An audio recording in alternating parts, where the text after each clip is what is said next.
Terkait isu tentang kabut asap yang mulai menyelimuti kota Palembang di tahun 2021 ini, beberapa waktu lalu, BPBD Sumsel yang ditemui Jumat 13 Agustus memberikan tanggapan.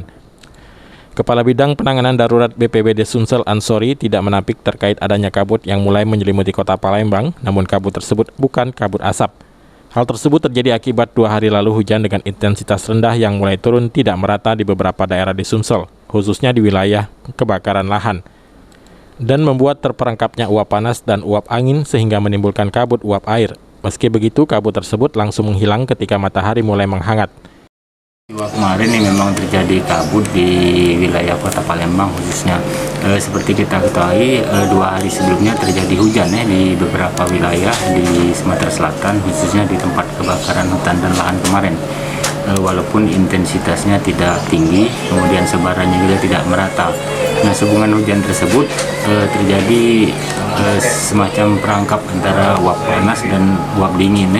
Itulah yang menimbulkan semacam kabut, jadi bukan asap. Jadi kami sampaikan sekali lagi, ini bukan asap.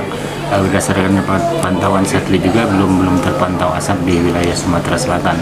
Jadi perangkap uap panas dan hujan kemarin sehingga terjadi kabut yang menyelimuti wilayah kota Palembang.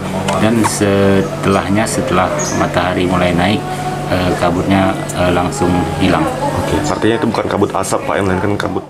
Hingga saat ini berdasarkan pantauan satelit di Sumsel belum ada kabut asap yang teridentifikasi. Sementara indeks standar pencemaran udara di Sumsel masih dalam kondisi bagus dan tidak perlu dikhawatirkan oleh masyarakat. Sandi Pratama, PAL TV.